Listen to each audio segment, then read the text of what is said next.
On the rugged terrains of the uncharted planet Virilis, a team of human explorers from the spaceship Odyssey made their way through thick, neon-green foliage under a sky streaked with magenta. The leader, Captain James Erickson, guided his team with a cautious optimism typical of first landings. "Keep your eyes peeled and your scanners on," Erickson instructed, his voice crackling through the comms. Beside him, Jake Carter, an engineer with a knack for heavy machinery, adjusted his gear. The others in the team, including Dr. Liam Walsh, a biologist, and Mia Chan, a geologist, followed suit. Suddenly, a faint cry pierced through the alien landscape. The team stopped, and Jake turned towards the sound. "Did you hear that? Sounds like someone's in trouble." Without waiting for a response, Jake sprinted towards the source with Erickson close behind. They found themselves at the edge of a small clearing where a Tharine child was trapped under a collapsed metal structure, likely debris from an ancient satellite. "Jake, help me lift this," Erickson said, positioning himself at one end of the beam. Jake nodded, positioning himself opposite Erickson. On 3, 1, 2, 3. Together, they lifted the heavy metal, muscles straining, until the child could scramble out. As the child ran off, a group of alien warriors appeared, their bodies clad in shimmering armor that reflected the planet's odd light. The leader, a tall figure with sharp eyes, stepped forward. His translator device hummed before his voice echoed in English. "Why have you interfered with our young one?" he asked, his tone a mix of curiosity and accusation. Erickson stepped forward, his hands raised in peace. "We meant no harm. We heard a cry and came to help." Jake watched as the tension seemed to simmer just below the surface. Deciding to ease the situation, he added, "We're here to explore and learn, not to cause any trouble." The alien leader eyed them warily, then his gaze softened. "Your actions speak of honor. I am XRL, commander of the Tharine Guard." "And I'm Jake Carter," Jake replied, stepping forward with a friendly nod. Erickson introduced himself and the rest of the crew. XRL considered them for a moment before signaling his warriors to lower their weapons. "Perhaps there is more to you humans than the stories suggest. You possess strength unexpected." Dr. Walsh, seizing the opportunity, asked, "May we learn more about each other? A cultural exchange, perhaps?" XRL nodded slowly. "This could be beneficial. You will come to our village. We will discuss this further." As the team followed the Tharine through the alien landscape, Jake couldn't help but feel a mix of excitement and nervousness. This was why he had signed up for the space program, to meet new civilizations and, hopefully, make friends among the stars. Chapter 2. The Warriors' Challenge. The Tharine village was a sight to behold. Towering structures of dark stone blended seamlessly with the dense alien vegetation. Bioluminescent vines snaked around buildings, pulsing with a soft blue glow. As the human team walked through the settlement, curious eyes watched from windows and rooftops. The air was thick with a spicy scent, a mixture of local flora and food cooking over open flames. Jake Carter and Captain Erickson exchanged looks, both silently taking in their surroundings. Behind them, Dr. Liam Walsh and Mia Chan whispered observations into their recording devices. A group of Tharine warriors approached, their armor gleaming under the twin moons. At the front stood Exerl, their leader, but beside him was another figure, taller, leaner, and with piercing violet eyes that held a challenge in them. She stepped forward, arms crossed over her armored chest. "You are stronger than we expected," she said, voice smooth but firm. "But strength must be proven, not just assumed." Jake arched an eyebrow. "And you are?" "I am Zara, second in command of the Tharine Guard," she said with a slight tilt of her head. "And I do not believe the stories your leader tells of your capabilities." Erickson smirked. "Jake, I think she just called you weak." Jake chuckled and turned back to Zara. "Well, I can prove you wrong. What do you have in mind?" Zara's lips curled slightly. "A challenge. 3 trials. If you succeed, we will acknowledge your strength. If you fail, we will know your kind is not as capable as you claim." Walsh muttered under his breath. "You just had to take the bait, didn't you?" Jake ignored him and squared his shoulders. All right, let's do this. XRL clapped his hands, and the surrounding warriors murmured in approval. The first trial begins now. A test of endurance. The group was led to a circular pit, where two wooden beams extended over a deep trench filled with shimmering liquid. It looked harmless, but when a warrior tossed a rock into it, the stone disintegrated on contact. Jake looked at Erickson. Acid pit. Looks like it, the captain said with a grin. Hope you've been practicing your balance. Zara stepped onto one beam, arms relaxed. We cross. First one to fall loses. Jake sighed and stepped onto the other beam. The wood wobbled beneath his boots, and Zara was already moving gracefully, barely making a sound. Not fair, Jake muttered, trying to keep up. Balance is part of strength, Zara said over her shoulder. He followed, focusing on his footing. The further they went, the more the beam shifted, forcing Jake to crouch slightly to keep control. Zara was ahead, but she miscalculated a step. The beam jerked and she wobbled. Seizing the opportunity, Jake lunged forward and grabbed her wrist. She snapped her head toward him, surprise flickering in her eyes. I don't need help, she snapped. Yeah, well, I don't like winning by default, Jake shot back, steadying her before letting go. Zara narrowed her eyes, then smirked slightly. Interesting. She picked up her pace, and together they made it across. The warriors erupted in cheers, and XRL nodded approvingly. You have passed the first trial. Jake wiped his brow. What's next? Zara's smirk widened. The second trial, combat. Jake's grin faded. Great. Erickson patted his shoulder. You had to open your mouth, didn't you? Chapter 3, Unlikely Allies. The training ground where the second trial was set up had a surprisingly festive atmosphere. Torches cast long shadows over a ring of onlookers, both Tharine and human, who were murmuring, betting, and exchanging wide-eyed observations. Jake Carter stood at the center of it all, eyeing the weapon he'd been handed. A long wooden staff with metal caps on each end. Zara stood across from him, spinning an identical staff in her hands with an ease that made Jake feel like a complete novice. Don't worry, Captain Erickson called from the sidelines, arms crossed. I'm sure you'll figure it out. Eventually. Jake smirked at him. Good to know you've got my back, Cap. Of course. From a very safe distance. Zara stepped forward, planting the butt of her staff on the ground. This is a test of skill and strategy. It is not about brute strength, though you seem to rely on it. Jake narrowed his eyes. That's so? Then what's the point of the staff? Zara's lips curled into a subtle smile. To remind you that raw power alone will not win. Begin. The crowd fell silent as the two squared off. Zara moved first, darting in with a series of quick strikes that Jake barely managed to deflect. Her movements were fluid, almost like a dance, and he found himself constantly a step behind, struggling to anticipate her next move. You're slow, she taunted, swinging low. Jake leapt back, barely keeping his balance. I'm still getting warmed up. He gripped his staff tighter and lunged forward, putting more force into his next strikes. To his frustration, Zara met every blow with precision. She spun out of his reach, planting the staff in the ground and using it to vault over his head. The crowd erupted into cheers and laughter, and Jake stumbled forward, cursing under his breath. Impressive, he admitted, turning to face her again. But let's see how you handle this. Instead of pressing the attack, he held his ground, watching her carefully. Zara hesitated for just a moment, her smirk faltering.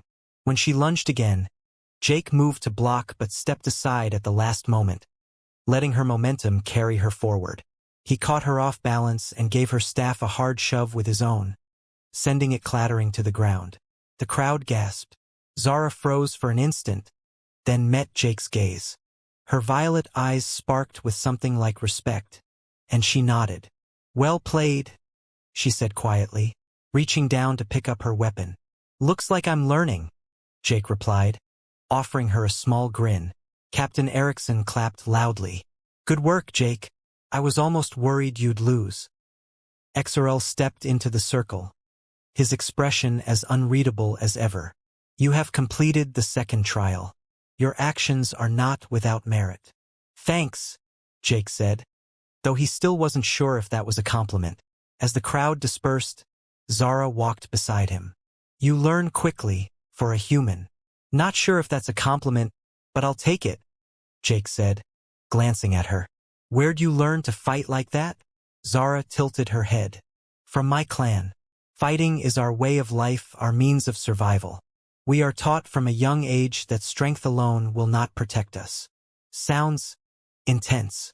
It is our way, she said simply. Jake considered that for a moment. Maybe we're not so different. Back on Earth, we're taught to think on our feet, to adapt. I guess that's what kept me from losing just now. Zara gave him a sidelong glance. Perhaps, but your strategy still has room for improvement. Thanks, he said dryly. I'll keep that in mind. They walked together in silence for a while, the sounds of the village bustling around them. When Zara finally spoke again, her voice was softer. Not many would have the courage to stand against a Tharine warrior. Jake shrugged. Guess I'm not like most people. Zara stopped, turning to face him. No, you're not. For the first time, Jake thought he saw something other than cold calculation in her expression. Something warmer, something curious. He didn't know what to say, so he just nodded. Tomorrow, Zara said, her voice back to its usual steady tone. We begin the final trial. Rest well, human. You will need it. Jake watched her walk away, feeling both nervous and strangely exhilarated. He was in uncharted territory now, literally and figuratively. Chapter 4. The Touch of Understanding. Jake Carter found himself perched on a rocky ledge overlooking the Tharine village, watching the way the bioluminescent plants seemed to glow brighter as the night deepened. Captain Erickson had stayed back at camp with Walsh and Chun, leaving Jake alone to clear his head. After the trials he'd faced so far, he needed a moment to reflect. But it wasn't long before he heard the sound of footsteps on the stone behind him. You're not very good at sneaking up on people, Jake said without turning around. Zara's voice was calm and matter-of-fact. If I wanted to sneak, you wouldn't hear me coming. Jake chuckled. Fair point. He glanced back at her as she stepped into view, her violet eyes catching the faint light from the glowing plants. Why are you out here? She asked, sitting down a few feet away from him. Could ask you the same thing. I wanted to see if you were ready for tomorrow's trial, Zara said simply. And Jake leaned back, resting his hands on the cool rock. Zara tilted her head, considering. You're different, not just because you're human.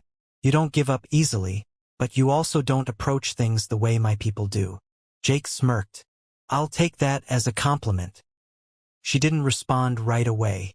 Instead, she stared out at the glowing plants and the distant lights of her village. You know, Jake said after a long pause, back on Earth, we don't have anything like this. The glowing plants, the twin moons, the whole vibe of this place. It's beautiful.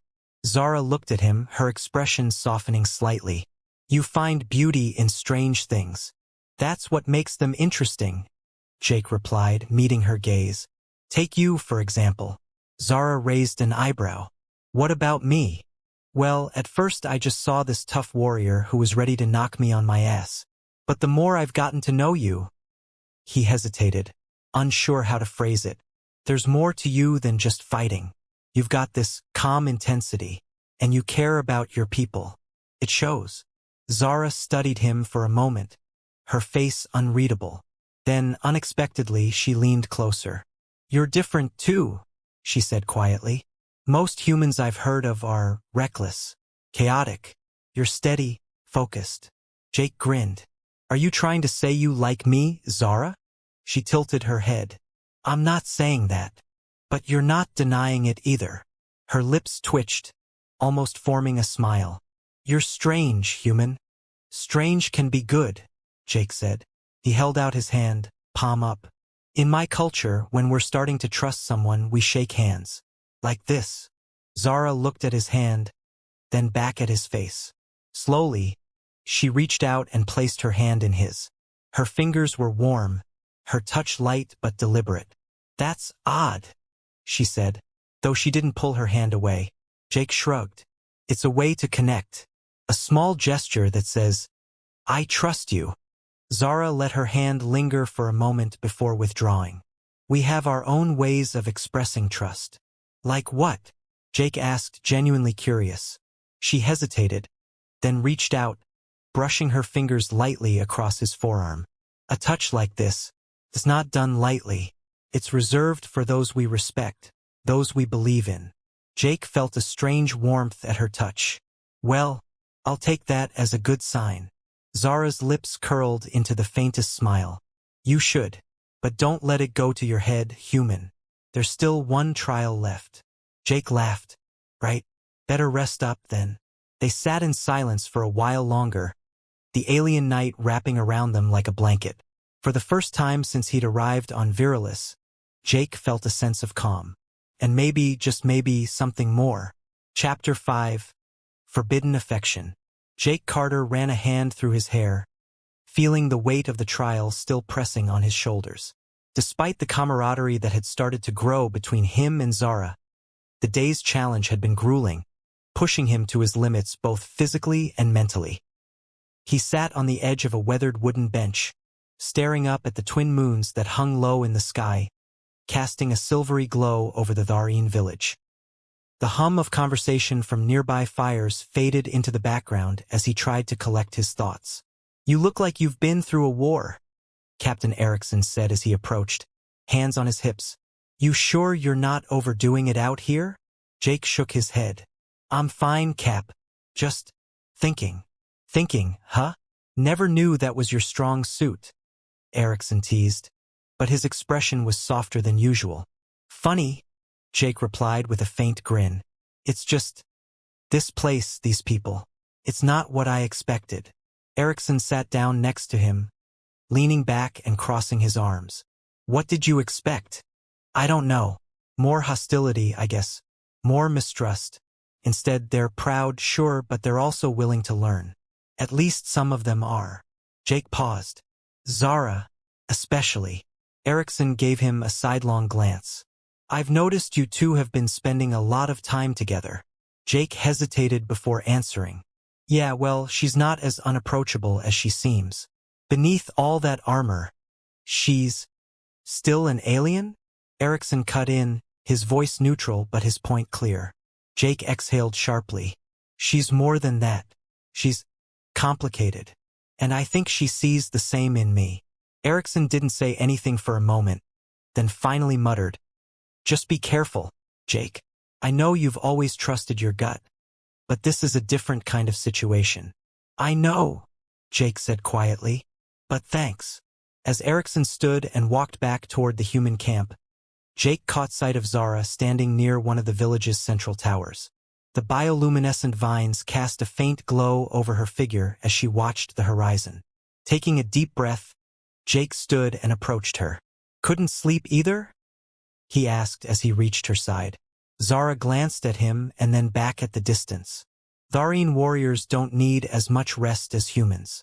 And no, I could not. Jake tilted his head, studying her profile. Something on your mind? She hesitated, then turned to face him. This alliance, this partnership, it is unprecedented. My people do not form bonds with outsiders. Funny, Jake said. Humans aren't exactly known for getting along with other species either. Zara's eyes searched his face, her expression unreadable. Then why do you persist? Why risk so much for a chance to work with us? Because it's worth it, Jake said simply. If we can prove we're stronger together than apart, maybe it'll change how both our people see each other. She was silent for a long moment, then took a step closer. You think like a Tharine warrior, determined, focused, willing to fight for what matters. Jake chuckled softly. Not sure if that's a compliment or not. It is, she said, her voice softer than he'd ever heard it. It is why I respect you. Something shifted in the air between them. Jake's chest tightened as he held her gaze. Slowly, without either of them fully realizing it, they moved closer. He reached out first, his hand brushing against hers. Is this okay? He asked, his voice low. Zara didn't pull away.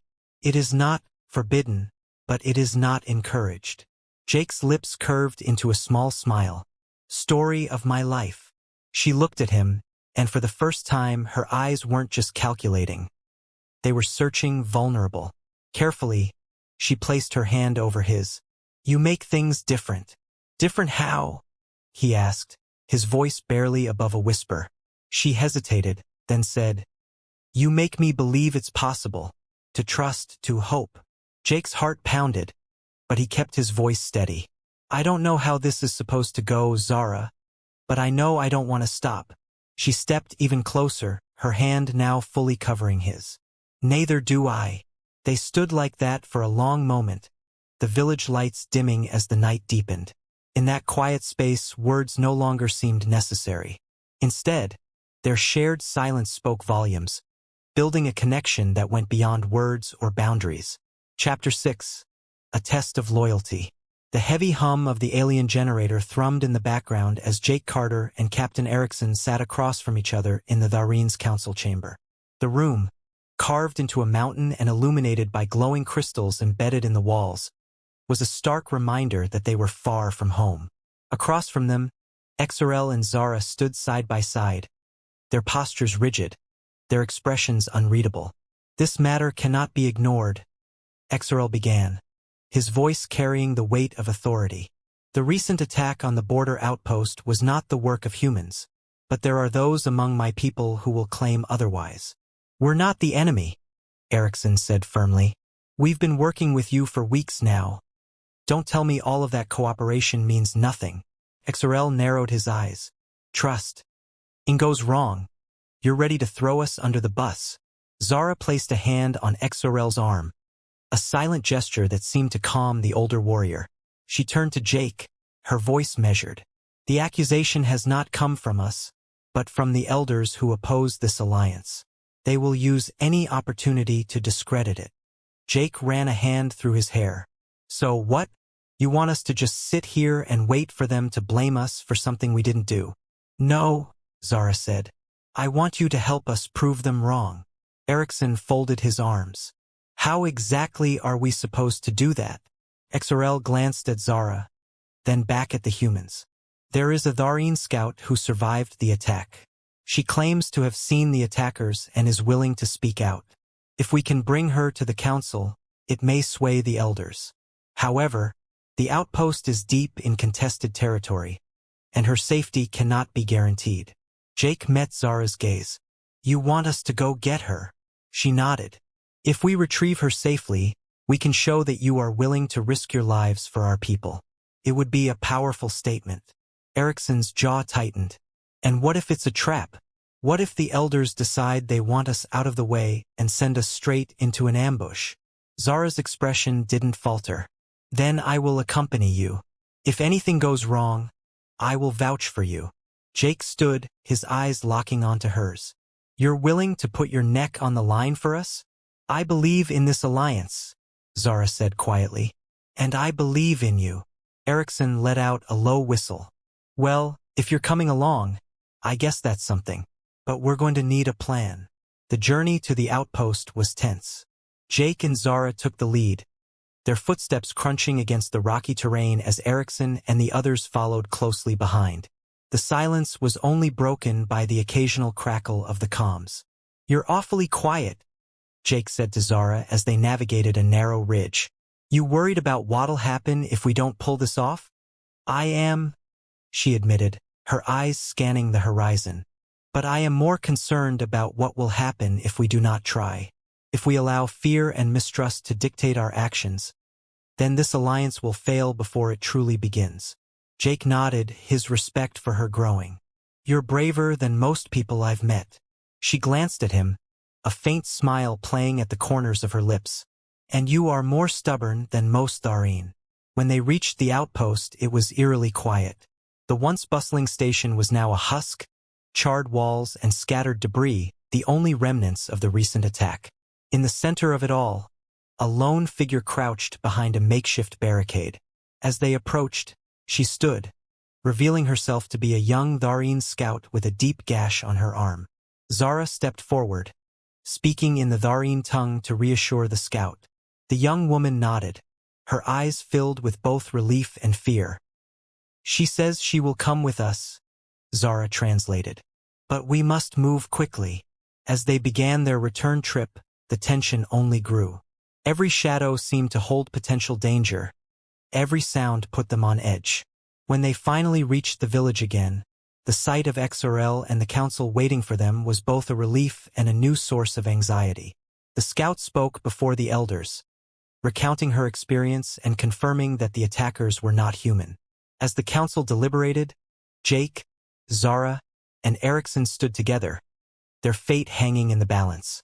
When XRL finally addressed them, his tone was careful but respectful.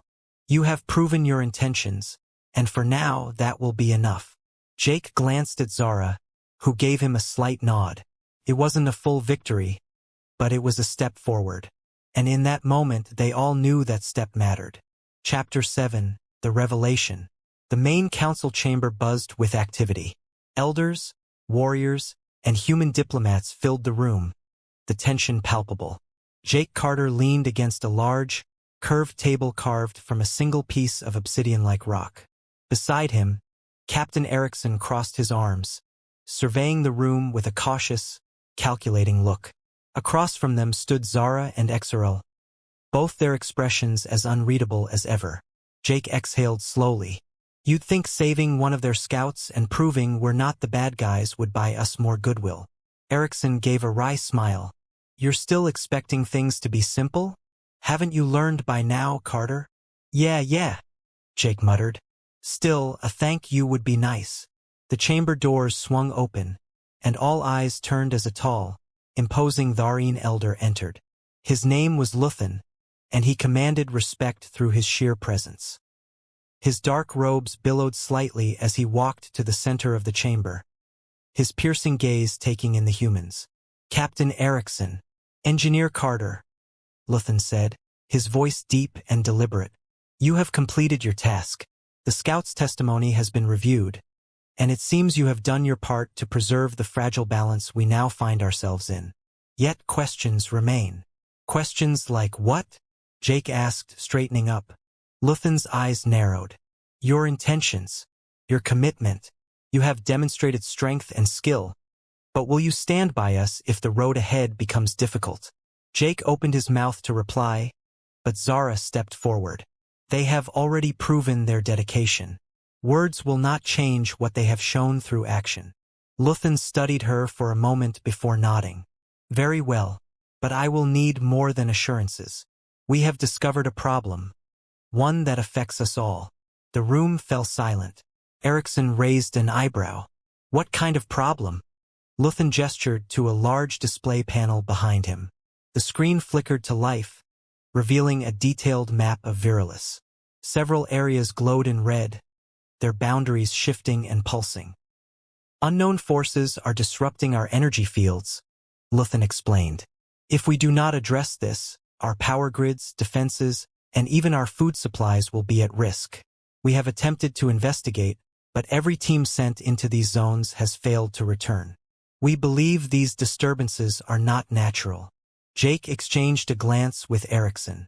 And you think we can help? Luthen turned his full attention to Jake. You have proven resourceful. If you can determine the source of these disruptions and neutralize it, you will prove that this alliance is more than a temporary arrangement. Erickson looked over at Jake. Well, Carter? You ready to play hero again? Jake shrugged. Why not? I'm getting pretty good at it. Zara stepped forward. I will accompany them. If these forces are what I suspect, we will need all the help we can get. Luthen nodded slowly. You have my permission, but understand, success is not guaranteed. This may very well be the most dangerous task you have yet undertaken. Jake couldn't help but grin. Wouldn't be the first time. The journey to the red zones was unlike anything Jake had experienced. The air itself seemed heavier, and the terrain shifted in unnatural ways. Rocks floated inches above the ground before settling back down.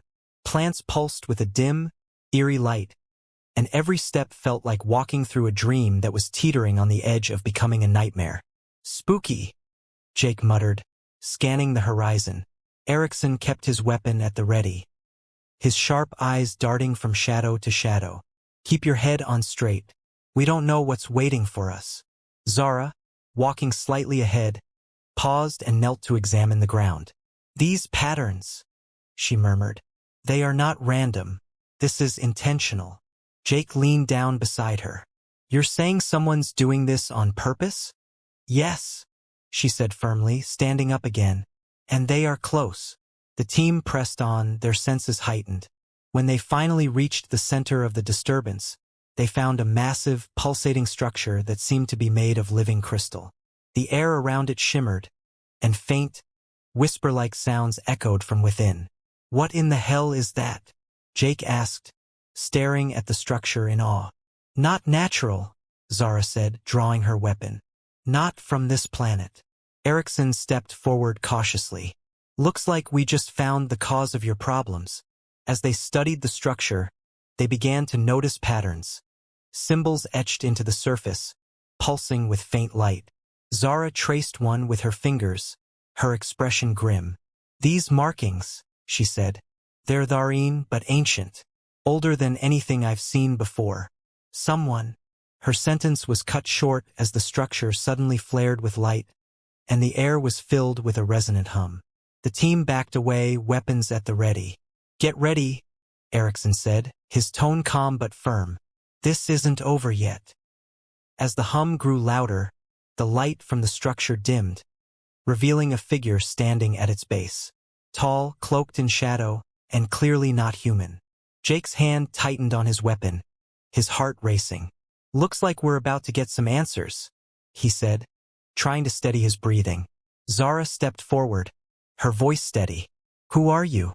What is your purpose here? The figure didn't reply immediately. Instead, it raised a hand, and the symbols on the crystal structure began to glow again. Then, in a deep, unfamiliar voice, it finally spoke. You are not ready, it said, its words reverberating like a distant echo. But you will be. Before anyone could respond, the figure vanished, leaving the crystal structure to dim and fall silent. The team stood in stunned silence, the weight of what they'd just seen settling over them. Jake broke the quiet. Well, that's going to take some explaining. Chapter 8, Unity Forged in Stars. The council chamber was a sea of voices.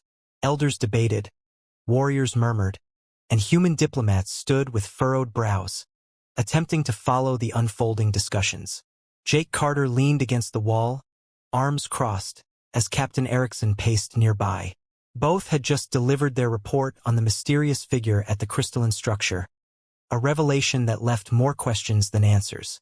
Tell me I'm not the only one who thought that guy was straight out of a bad sci-fi movie, Jake said under his breath. Erickson glanced at him. Oh, it was weird all right, but we need to focus on what it means, not how it looked.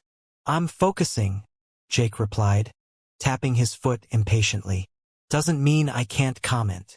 Across the room, Zara stood with XRL, the two exchanging low words. Their expressions were grim, but every so often Zara's eyes flicked toward Jake. He caught her glance and offered a small, reassuring nod. Finally, Luthen stepped forward, raising a hand to quiet the chamber. The voices slowly died down as everyone turned their attention to the elder. We face a moment of great importance, Luthen began, his voice echoing off the chamber walls. The humans have uncovered a truth that we cannot ignore. The disturbances were not caused by nature, nor by our enemies, but by an ancient presence that predates even our oldest records. This cannot be dismissed.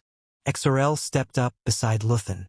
If what Engineer Carter and Captain Erickson have reported is accurate, and I have no reason to doubt them, then we must consider that we are dealing with forces beyond our current understanding. What does that mean for the Alliance? A Tharine warrior called out from the side. It means, Zara said, stepping forward, that we cannot afford to let old prejudices dictate our future. What we found out, there was a challenge to both our people. If we don't stand together now, we may not stand at all. Jake cleared his throat and stepped into the center of the room. Look, I know you all have your doubts about us. I get it. We're outsiders, And yeah, we've made mistakes, but we've also proven that we're willing to put in the effort. We've bled for this partnership. Doesn't that count for something? His words hung in the air. The Tharine elders exchanged looks, some skeptical, others thoughtful. Luthen finally turned to Jake. Words are easy, human. Actions are what we value. Then let's act, Jake said firmly. Let's work together to figure out what we're really dealing with. If this ancient presence is a threat, we need both of our people, hell, maybe more, to face it.